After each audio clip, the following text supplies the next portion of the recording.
पहलगाम हमले के बाद भारत के लोग इस उम्मीद में थे कि पाकिस्तान पर बदले की कार्रवाई होगी, लेकिन इस बीच केंद्र सरकार ने जातीय जनगणना की बात कह के सबको चौंका दिया। लेकिन क्या जातीय जनगणना के नाम पर मोदी जी खेला कर गए? क्या मोदी जी मुस्लिम वोट बैंक पर सर्जिकल स्ट्राइक करेंगे? क्या अब मुस्लिमों की जातियों की भी गणना होगी? केंद्र सरकार ने जनगणना के साथ साथ जातीय जनगणना कराने का ऐतिहासिक फैसला लिया है। इसका असर सिर्फ आंकड़ों तक सीमित नहीं रहेगा, बल्कि भारतीय राजनीति की दशा और दिशा भी बदल सकता है, खासकर मुस्लिम राजनीति के संदर्भ में। जहां तक अब तक की बात थी, जनगणना में धर्म के आधार पर मुसलमानों की कुल आबादी तो गिनी जाती थी, लेकिन उनके भीतर मौजूद जातिगत विविधता को कभी संज्ञान में नहीं लिया गया।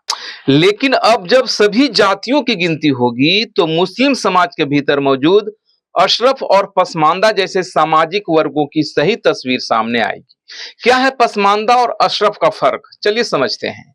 मुस्लिम समाज में भी जातियां ठीक वैसे ही हैं जैसे हिंदू समाज में जातियां हैं। अशरफ उच्च जाति के मुसलमानों को संदर्भित करता है, जबकि पसमानदा पिछड़े का। अशरफ यानी सैयद, पठान, शेख जैसे ऊंची माने जाने वाली जातियां, वहीं पसमानदा यानी सामाजिक, आर्थिक और शैक्षणिक रूप से पिछड़े मुसलमान, जैसे कि जुलाहा, कसाई, दर्जी, हलवाई आदि। इनके अलावा कुछ अति पिछड़ी जातियां भी हैं जिन्हें मुस्लिम दलित कहा जाता है। सरकार का मकसद सिर्फ गिनती नहीं, प्रतिनिधित्व है।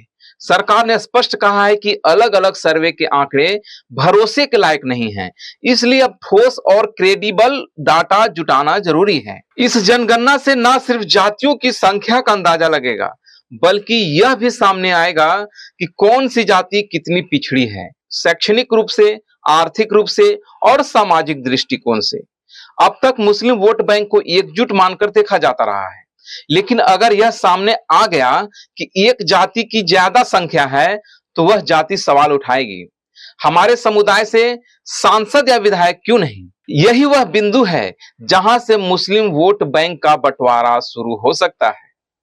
कुछ जानकार इसे उसी तरह का मोड़ मान रहे हैं जैसे 1990 में मंडल कमीशन के बाद हिंदू राजनीति में आया था। क्या मंडल 2.0 मुस्लिम समाज में होगा? जैसे मंडल के बाद यादव, कुर्मी, कोयरी जैसी जातियों का नेतृत्व सामने आया, वैसे ही अब पसमानदा मुसलमानों का नेतृत्व उभर सकता है। लंबे समय से ये जातियां शिकायत कर रही थी कि मुस्लिम नेतृत्व पर सिर्फ ऊंची जातियों का कब्जा है। चाहे मुस्लिम पर्सनल लॉ बोर्ड हो या वक्फ बोर्ड, प्रतिनिधित्व उन्हीं जातियों का रहा है। सरकार ने हाल ही में वक्फ बोर्ड संशोधन कानून में प्रावधान किया कि हर बोर्ड में पसमानदा मुसलमानों को भी प्रतिनिधित्व दिया जाए। और अब जातीय जनगणना के फैसले के साथ यह साफ संकेत है कि मुस्लिम समाज के अंदर छुपी सामाजिक असमानता सामने लाया जाएगा। यह फैसला उन पार्टियों के लिए एक चुनौती हो सकता है जो वर्षों से मुस्लिम वोट बैंक को एक ब्लॉक के रूप में देखती रही है। अब हर पार्टी को मुसलमानों के भीतर जातिगत समीकरणों को समझकर रणनीति बनानी होगी। ठीक वैसे ही जैसे बिहार में नीतीश कुमार ने ओबीसी से आगे जाकर ईबीसी, अत्यंत पिछड़ा वर्ग को संगठित किया था और लंबे समय तक सत्ता में रहे।